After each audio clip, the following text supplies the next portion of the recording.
Greetings, brothers and sisters. Here it is. Alec Baldwin, unscripted. ABC News Disney is streaming this on Hulu because they're classy like that. So I got through it. I've gone through it. I didn't watch it verbatim. I fast forwarded. It's so greasy, so difficult to watch, so self-serving and narcissistic, right? The beginning where I'm starting off here, George Stephanopoulos has asked him about, why you're doing this, what's your motivation for doing this interview, and Alec is a BS, he's going to cry, he's going to get manipulative, he's going to, he says over and over he's not a victim, and yet he's, the whole thing's one victim consciousness stream about how it's not his fault. It's so scripted, it's so greasy. I mean, greasy's the operative word, so ghoulish here. And, whatever's going on, whatever the official story is, whatever, this is all part of the show. I mean, I've covered Alec for a while now because he's so, hypocritical. He ends up blaming Halna Hutchins, and, I mean, he gets that greasy and, tries to throw some shade on Trump. And so, let's get to it here, but it's just hard to watch. I mean, just brutal.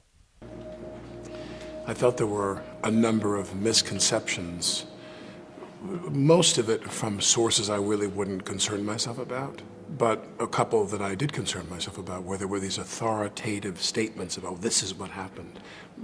So I'm going to get into this as we go through it, but he's obviously the face of this thing, right? Whatever this, whether this really happened, whatever this is, right? Distraction, whatever it is. Like, you never know when you're watching the show what's real, what's not. But he was holding the gun, didn't pull the trigger, which he's going to explain, in his magic bullet way. He was, he's the most famous person, and, he made himself controversial with his Trump stuff, polarized himself, create a lot of bad energy, and now this has happened, right? And he could just let it go. He's not going to be charged. I would be shocked if he's charged. We'll see what happens, in the end of this thing, whatever the story plays out. But he still ends up throwing everybody possible under the bus. Like, it's just so greasy. But I am saying that they're going to do what they need to do, and I wanted to come to talk to you to say that I would go to any lengths to undo what happened. I would go to any lengths to undo what happened. I would go to any lengths I'd go to undo what I did, that fateful day with the gun without the trigger. I would undo it all. I would go to any lengths to turn back time and undo it. So at this point in the interview, you realize that, as much as they're saying it's unscripted, of course it's Disney and ABC, that it is completely scripted. This is like a infomercial where they're getting this big interview and he's getting cover from them, right? That there are lawyers involved and publicity people, publicists, and that was a scripted statement right there, right? That was an official statement. This is why I'm doing the interview, so I would let everyone know that I would undo this if I could. Well, yeah, we all know you would, right?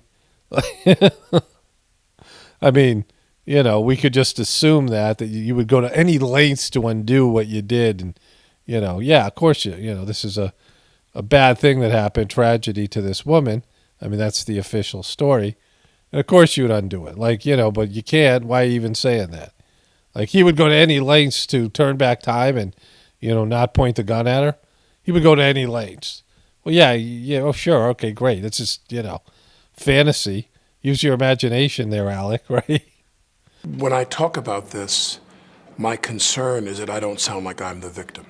Yeah, well, I'm going to project into the future because I already watched this mess, and you totally come off as wanting to sound like a victim. I mean, it's an hour and 20 minutes of, oh, poor me, and, why is that, just what a great guy he is and all this stuff, trying to make himself look good. Trying to make himself look good in this situation is just so greasy, right? There's, you just have to let it go. People are going to think what they're going to think.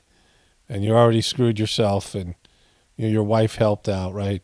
But this is one big victim fest. Let's not kid ourselves. Was precipitated on one idea, and that is that Helena and I had something profound in common. And that is we both assumed the gun was empty, other than those, dummy rounds. So this is a talking point, right? Like first he gets the victim stuff out of the way. We went on about that for a while, about how he doesn't want to be seen as a victim, how there's two victims and he's not one of them. And then and we had one thing in common. Me and Helena, we had one thing in common. We both thought the gun was empty except for those dummy rounds. We both thought it was safe. We were in it together. Me and Helena, we both had this idea that the gun was safe, and it wasn't safe at all. It wasn't. He's linking himself to the victim here, right? And, coming in like they're partner teams. They're not partner teams because, things worked out for Alec in a way that didn't work out for her, right? She was someone who was loved by everyone who worked with and liked by everyone who worked with and admired. Here we go, right? The fake crying. It's just so bad. Like he came in knowing as an actor he was going to have to deliver the waterworks. You can see they switched the camera angle. He's sorry. I'm so sorry. I'm so sorry, right? It's just so greasy, right? This is where it's taken it to another level of greasy because this is acting. Like he knew he was going to have to come up with tears. It's been months since it happened, right? But they do these interviews, and oftentimes the person being interviewed is an unsympathetic figure, and they have to make themselves sympathetic, right? And getting emotional and break down and crying. He's trying to change the narrative about what kind of person he is and, his responsibility in this thing. And so he knew he was coming in crying. It's inorganic. It's not authentic because, you could easily not cry, right? This is something where, he's acting. He's putting on a performance because his team, his, handlers and, his, publicists and all these people work this out. And they said, it'd be a good idea if you cry, In fact, you can't do this thing if you're not going to cry. And so he's crying. It's a performance, and it makes it, like just so greasy, right? Like it's not believable now. But admired by everybody who worked with her. So let's go back a second here, because he said this earlier in the interview. And she was a new friend. I met her and we worked together on some of the mapping out of what we were going to do on the film. He knew her a couple of weeks, right? This was a new person, never worked with her. And the guy who made the movie, who he also shot, hired her. And, and Alec asked him about it, and that was, whatever. We hear good things about her. So they were early on in the process, right? I mean, a couple of weeks, working with each other, I don't know, whatever amount of time they're spending together. So they weren't dear friends, right? So this reaction that he's having is completely, staged in one way or another. I mean, it's been months. You shot her, so that sucks for him, right? And it certainly sucks for her. I mean, that's the official story. Her family, whatever it is. And him, manipulating the audience, the people watching this, by fake crying and trying to get emotional, it's so staged and contrived, is really greasy, right? It takes it to a new level of evil. Seen here in photos by the DailyMail.com, was hired as the film's armorer, in charge of all weapons on set. We spent an hour and a half shooting the pistol, her giving me all her safety instructions. Did you think she was up to the job? I assumed because she was there and she was hired, she was up for the job. And nothing she did raised any red flags with you? No. Okay. It takes them forever to get to the meat of the story, right? They go through some of the news reports and, mostly they're things that are tilting the narrative in Alec's favor, right? She said things like, remember, this is a blank round, so you have to create the discharge yourself because there's no projectile. So if you shot the gun, you go bang. When we're done, you give the gun to me or to Halls, only those two people. Yeah, why Halls, not Hannah? Some people have said that only the armorer should be handling No, it. no, no, no, no, no. And so Hannah and Halls are the two people being most thrown under the bus here. He's going to throw more people under the bus because, he's Alec. But this guy Halls is the guy who handed him the gun with a loaded round. And so if anybody's screwed, it's probably going to be him, right?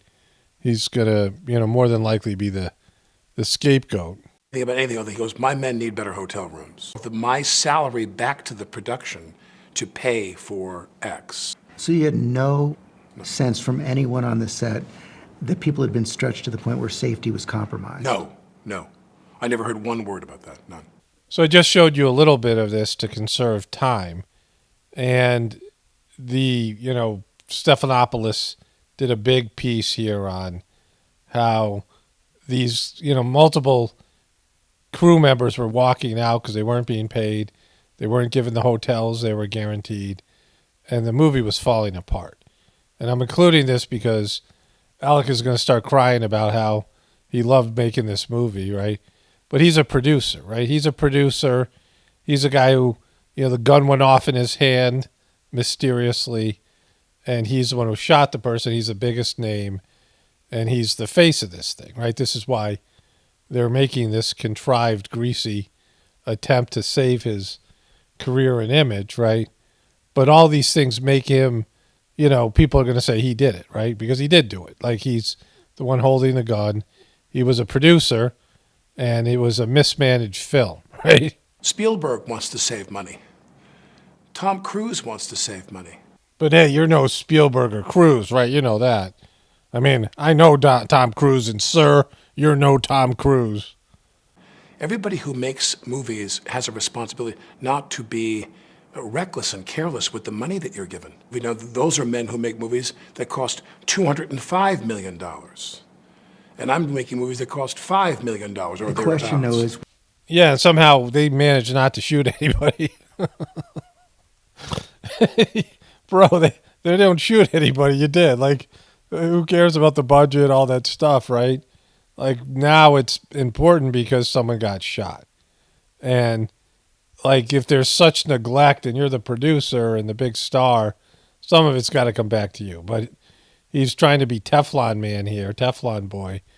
And it's not really working. Let's just take a break here and go with the, compilation of him and his wife just to remember how insincere he is and what a liar he is. Consider the source. She's a white girl. Yes, I am a white girl. I am a white girl. And so, for example, my wife's on the phone with her hairdresser or her friend. She's like, really?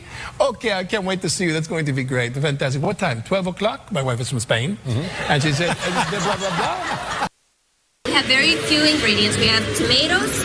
We have, how do you say it? Cucumbers. We have red pepper. We have, of course... It's not easy, and I think part of it is that I'm in shape before I have a baby, and then I stay active when I'm pregnant, and I'm not trying to stay thin, I'm just trying to keep my circulation going and stretching and keep my muscle tone up, and then we're having a baby. It was a surprise, a wonderful surprise. And one time at band camp. It was a surprise, a wonderful surprise. And one time at band camp. It was a surprise, a wonderful surprise. Well, there was a scream I heard, which is the scream that's normally reserved if there's a spider in the house on Long Island. I'm not exaggerating.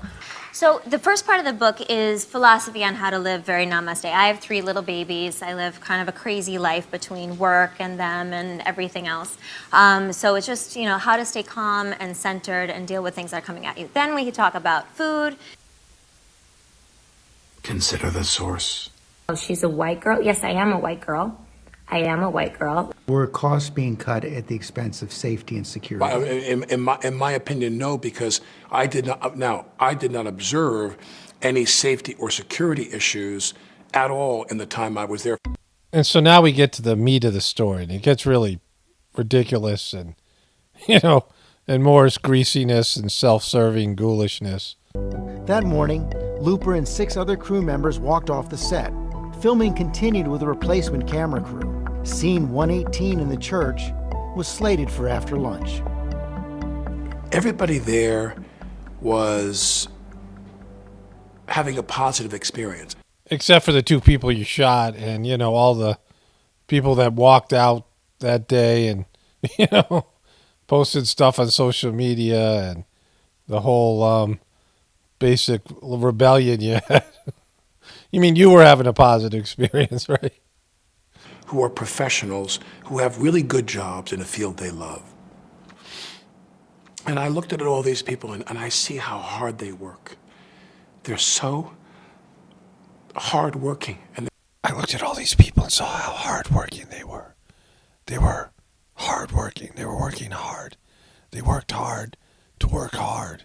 I think I'll cry now. Okay, is this a good time to cry now? I'm going to talk about my staff and how they inspired me. See, they have to pick these, little bits where he gets emotional and teared up, like he has to come back around, right? And this is not a good time.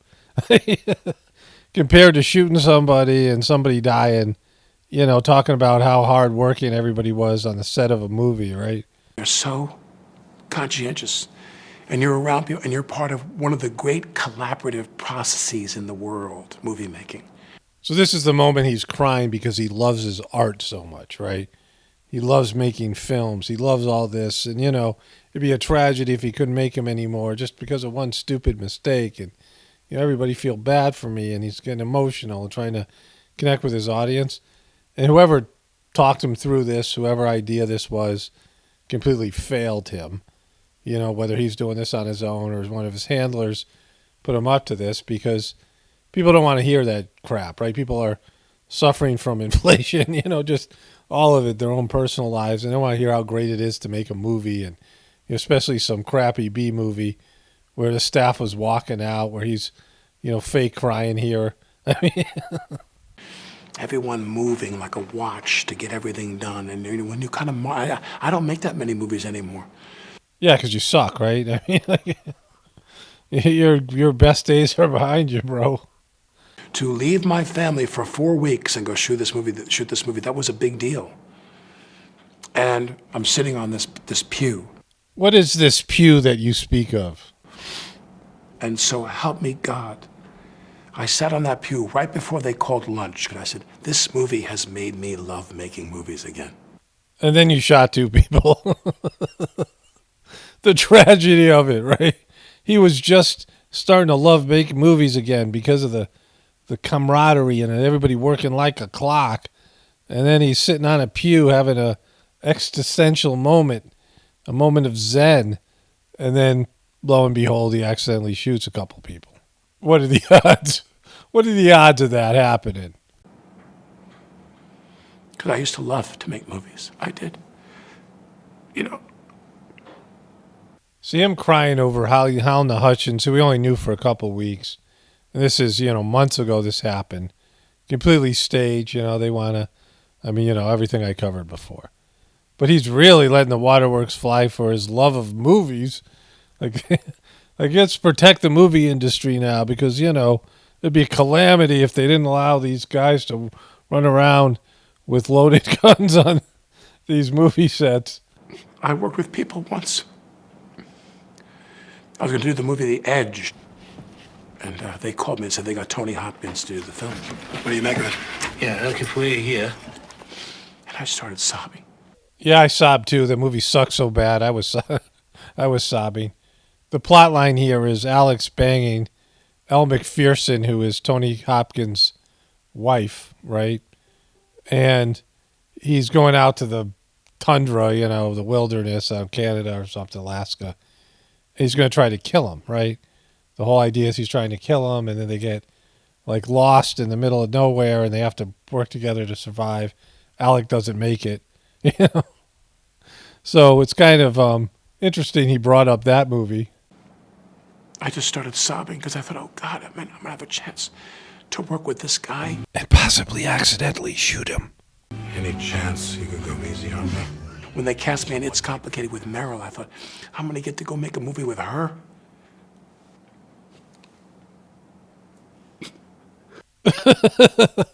Okay, bro. Pull it together. It's just Meryl Streep. She's made a lot of movies. A lot of them suck. Sorry. You know, people, they have their dreams. No matter how old you are, you have your dreams. But then some magical triggerless bullet crushes those dreams. Of people you want to work with. And this movie made me love making movies again. You know, up until that point where I accidentally shot somebody. But other than that, it was, you know, this movie inspired me. I really thought we were onto something. And I would then draw the gun, cross-draw out of my holster, pull the gun up like that, and start to cock the pistol, cut.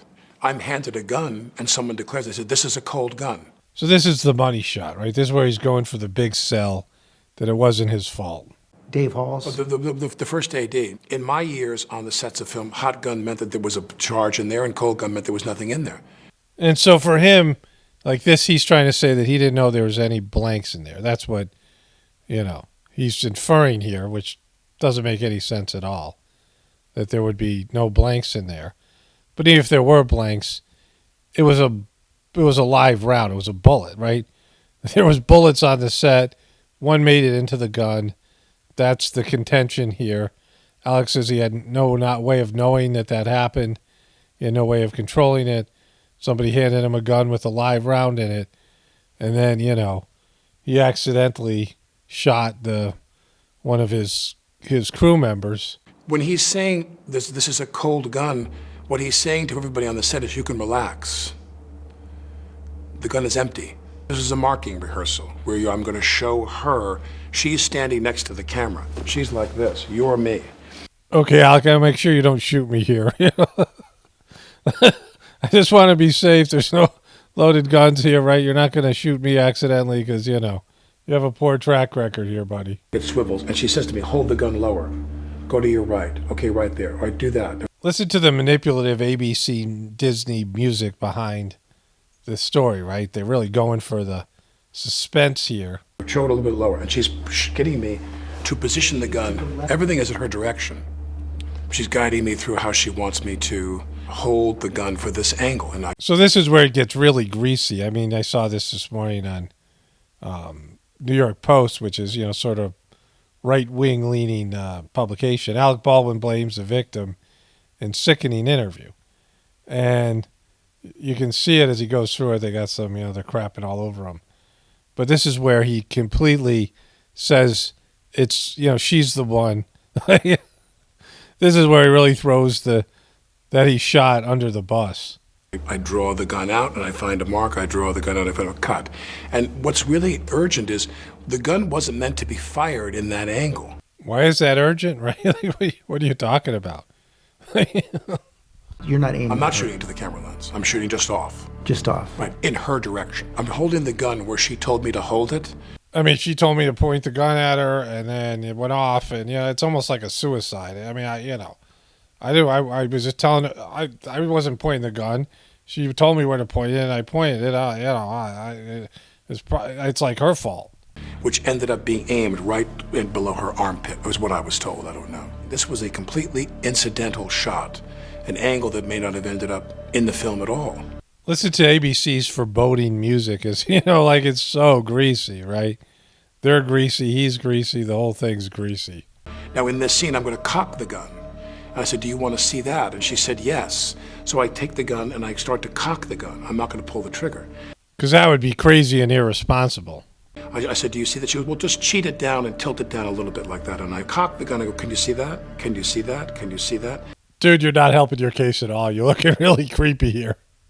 And she says, and then I let go of the hammer of the gun and the gun goes off. I let go of the hammer of the gun and the gun goes off. I let go of the hammer of the gun and the gun goes off. Right?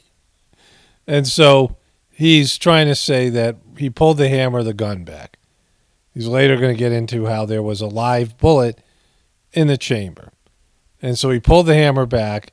The hammer didn't stop like you see when, you know, they're using one of those Colt 45. You know, these are the quick draw McGraw guns that you see in Westerns, right? Where there's a hammer, you know, it's different than majority of handguns. He pulled the hammer back, let the hammer go. Like, he's not familiar with the term drop the hammer, right? Because this is what we're talking about. Like, if you've ever had one of these cap guns, you know, if you have a cap gun when you're a kid, that's one of these sort of Western pistols, and you pull the hammer back and you let it go, the hammer causes the cap to go off, right? But in this case, there's a live round. So he's saying he didn't pull the trigger. He pulled the hammer back and let the hammer go, and the hammer caused the bullet to be fired, right? He thinks that's somehow better than than pulling the trigger, because that would be irresponsible, but it's the same action, right? And, I mean, it's just like, this is getting really greasy and nitpicky and lawyery. Let's do a focus group. Which is worse, dropping the hammer, letting the hammer go, or pulling the trigger? Which one's worse, you guys? Which one? Oh, let's go with that one, right? Like, it's very slippery. At the moment, the decisive That was the moment the gun went off, yeah. That was the moment the gun went off. Why are you so confused there, George, right? Look very confused. He looks confused during this section. And so Alec is now trying to say, well, that's when the gun went off, as opposed to that's when he pulled the hammer back and fired a bullet at his coworker, right? Like, that's when I fired the gun. No, that's when the gun went off. Like, this is all lawyer language here, right? After she told him to point the gun at her and she told him to do all these things, he said, you want me to pull the hammer back? Sure. And he let go of the hammer. And unbeknownst to him, a guy who was taught gun safety by his expert marksman, former Marine father, his brother posted on social media how they grew up understanding gun safety like 6 months before this happened. And Instagram post that's now has been scrubbed, right? It wasn't in the script for the trigger to be pulled. Well, the trigger wasn't pulled. I didn't pull the trigger. So you never pulled the trigger? No. I would never point a gun at anyone and pull a trigger at them. Never. That was the training that I had. You don't point a gun at me and pull the trigger. But you pulled the hammer back and let it go, MNF. Like,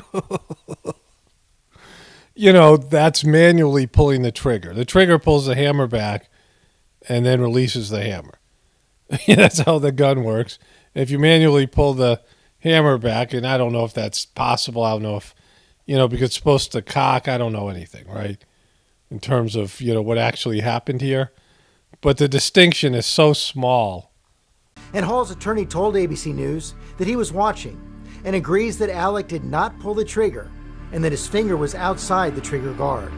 Wait, you were watching? He was watching this guy Halls, who handed him the gun. He was watching to make sure this finger was on the trigger? Come on, bro. So you have this Colt 45, you just pulled... The hammer as far back as I could without cocking the actual And you're holding on to the hammer. I'm holding that. I'm just showing. I go, how about that? Does that work? You see that? Do you see that? She goes, yeah, that's good. I let go of the hammer. Bang, the gun goes off. Kablamo, right? That's exactly the kind of thing the guy who's pulled the trigger would say. And so, the distinction here is nominal because he knows, as everyone does, that the hammer is what makes the bullet discharge, right? And so it's not a miracle bullet like we once thought. It's he just pulled the hammer back and didn't pull the trigger because for some reason they think that makes it not as bad, right? Or, that might actually happen. I don't know. Either way, the distinction here is minimal. It's loud.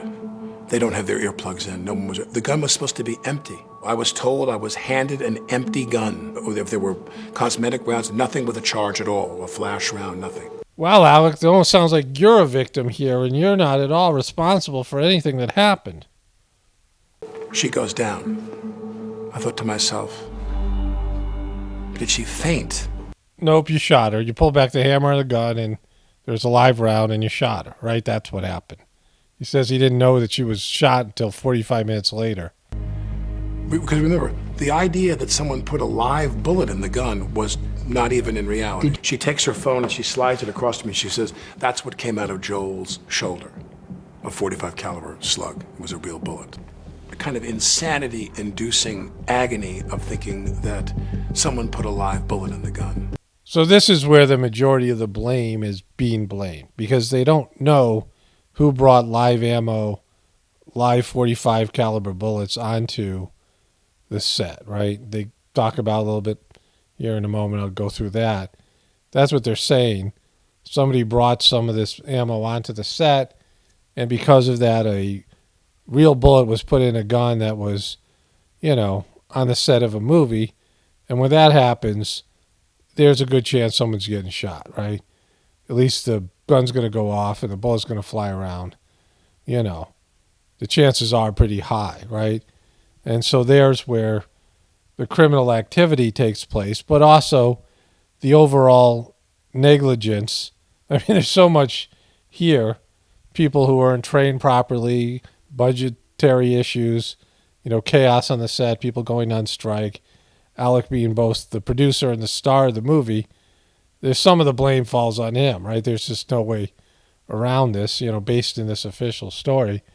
But he's such a weasel here. It's the director of photography who's instructing you on the angle for a shot we're going to do. And she and I had this thing in common where we both thought it was empty, and it wasn't. What are the odds, Alec, that the one person you had something in common with and you shot her? And that's not her responsibility. That's not my responsibility. Whose responsibility is remains to be seen. As long as we know it definitely wasn't yours. I mean, that's the important thing. That wasn't Alex. Alec's not to blame at all. Alex is a great actor and wonderful person and, married a Spanish wife from Boston. I mean, all these things, right? But there are some who say you're never supposed to point a gun at anyone on a set, no matter what. Unless the person is the cinematographer who's directing me where to point the gun for her camera angle. Exactly. That's the one exception. All the other reasons, no, but if that happens, then it's cool. It's okay. I would do anything in my power to undo what was done. I don't know how that bullet arrived in that gun. I don't know. Why do you keep on saying that? Like, what, you're going to turn back time? And we know that's, you shot and killed somebody. They're dead, right? You're holding a gun. The bullet left the gun that you were holding, killed the person that was filming you or whatever. You guys were, setting up the scene. And now she's dead and it's over. So stop saying that, right? Like, it's, yeah, you have no power and you can't reverse anything, right? Just stop saying it. Every single time I'm handed a gun on a set, every time, Mark, they hand me a gun, I look at it, I open it, I show it to the person I'm pointing it to, we show it to the crew. Every single take, you hand it back to the armor when you're done, you do it again. Right. Everyone does it. Everybody knows it. How do you respond to actors like George Clooney who say that every time they were handed a gun, they checked it themselves? Well, there were a lot of people who felt it necessary to contribute some comment to the situation, which really didn't help the situation. And by situation, you mean you, right? Didn't really help the situation. They felt like they should comment on the situation. Didn't help the situation. No, it didn't help you, right? It hurt you, made you look bad. They're saying you didn't follow protocol and that they did and that you suck and they're great. And so it helped them, right? It helped other people who are now, you're throwing those people under the bus. Didn't help you, but it helped them. Come on, bro. What is the actor's responsibility? I guess that's a tough question because I'm the actor in question here, and I don't want to take any responsibility. You didn't get the memo. You know what this whole thing's about, right? Didn't you get the script? They're trying to avoid me taking any responsibility, so I don't like that question, George, because I don't want to take any, and I just want to be an actor and blame it on people making $10.75 an hour, prop guy, When you say what is the actor's responsibility, the actor's responsibility is to do what the prop armorer tells him to do. Exactly. It can't possibly be your fault. It's the $12 an hour armorer who isn't getting paid and doesn't have a place to sleep because the hotel you promised the crew isn't working out. It's their responsibility, not the multi-millionaire star producer of the show. Like he's just there to, whatever the armorer tells you what to do, then it's not your fault. It's completely their fault. And the issue with that is there's only one question to be resolved, only one. And that is, where did the live round come from? Personally, when we send dummy rounds out, they get individually rattle tested before they get sent out. So if you have a box of 50, you've got to do it 50 times. And then at that point, they're safe to send.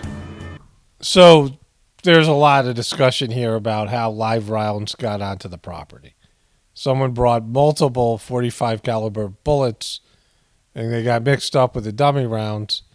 And this is a live bullet, an actual bullet that was in a gun on the set. And, that has all kinds of negative connotations and possibilities, but the irresponsibility level here, right, of having live rounds on the set, and Alex is a producer. Like, Alec is somewhat responsible for this, right? There were live rounds on a set that was falling apart. People were quitting. People weren't getting paid. There were safety concerns. There's a dummy round that was discharged accidentally already on set. People were saying that, there's multiple safety issues, and Alec was overseeing all this, and he's trying to, weasel out completely. Do I believe that the set was sabotaged? No, because I can't imagine how that would have been affected. I don't know how somebody would have done that. Yeah, you would put live rounds, bullets into a box marked dummies. That's how you would sabotage it, bro. Whoever did that, that would be, they would be the most person on the hook for murder. Balls, I do. I mean, this is something where, as far as I'm concerned, someone put. The investigation's going to find out, but someone put a live bullet in a gun, a bullet that wasn't even supposed to be on the property. And this is the thing I hope that the sheriff's department doesn't give up on, that they follow this to the ends of the earth. Where did that bullet come from? The gun that you were holding and fired and killed somebody with. Final answer. Somebody brought live rounds, plural, onto the set of the film. And one of them ended up in that gun. And if the bullets didn't come on the property, we wouldn't be having this conversation. So it was you, right, Alec? Was it you? So I desperately want to wrap this up. It's almost over here. But there's a few headlines I want to get to and then go back to, him taking zero responsibility for anything. Alec Baldwin claims his career might be over following Rush shooting. I couldn't give an S about my career. Well, that's the whole reason you're doing the frickin' thing, bro. Otherwise you didn't have to do anything, right? Come on. He said it could be. If I decide that, could I work? Am I going to make another movie in January? I said, do you want to get out of it? Do you want to get rid of me because of what happened? And they say no. But I say to myself, I don't want to work much more after this. Is it worth it? Well, then why are you doing so much damage control, bro? Right? And so there's that. And then Hilaria, it says, Hilaria reveals heart-wrenching talks with her kids after Rust shooting. And she put this up on her Instagram, and she's done this a number of times where she puts something up on Instagram and Alec makes her take it down. Right? We saw her just dismissing her when they had that impromptu press conference. And she said, I've had to have some conversations, explain recent events to my oldest children recently. You can imagine how heart-wrenching it has been. And then they deleted that post. And then Alec put this post up. No matter what happens to me, no matter what I suffer, if I win or lose or anything, no one can take away from me the joy and love you have given me, Hilaria Baldwin. This is how they, people pimp each other out on Instagram. These are tough times. The world is choked with fumes of hate. You had so much hate for Trump. This is partly what is causing the backlash on social media. But you have given me a reason to live. Our life with our family is all I care about, nothing else. I owe you that. I owe you that to you. I owe that to you. And he's hugging his kid here, hiding his face in shame. Now, at the same time, I don't want to see Hannah suffer and Hall suffer and all these people suffer the agony of having to face what they're responsible for, what they did. Just Trump should suffer, right? Not you, not them, whoever's responsible for this tragedy, but Trump. You got to get Trump, right, Alec? Like President Trump? The former president of the United States said that I'm a wacko or whatever, and I probably shot her and killed her on purpose. Or loaded the gun. He said that I did it deliberately. He said he killed her deliberately. Those are harsh words and accusations, but you shot somebody and killed them.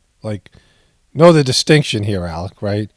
Like Trump, yeah, you knew he'd come around to Trump at some point. You had to bring Trump up at some point, right? He threw blame at everybody, including the victim herself. And then there's this dramatic ending. Is this the worst thing that's ever happened to you? Yes. Yeah. Yeah. Because I think back And I think of what could I have done? The answer to that is not shoot the cinematographer, right? It's pretty simple, Alec. That's what you could have done differently. You felt shock. You felt anger. You felt sadness. Do you feel guilt? No. I feel that there is. I feel that someone is responsible for what happened, and I can't say who that is, but I know it's not me. So there it is, this ghoulish, pathetic, gollum-like, slimy, greasy, nasty hour and 20-minute video interview, unscripted, in air quotes, just so he can throw everyone else under the bus, play everyone else, and take zero responsibility for this thing, right? And, fake cry, get emotional about it, be completely manipulative, and have them, help him in this narrative, ABC and Disney. That was just icky, right? That's life-sucking. I'm going to put this up now. Hopefully it'll pass through the copyright stuff. But this was brutal. Just life-sucking. I've covered Alex now for a number of years, and he fell. Like he's well gone over the cliff of depravity, right? This guy. Bags under his eyes and looking ghoulish and just like Gollum-like, performance here. Only spirituality will save this world, Alec. It's Paul Romano, definitely reporting from the Apocalaughs and the Ascension. Everyone have a blessed day and be grateful.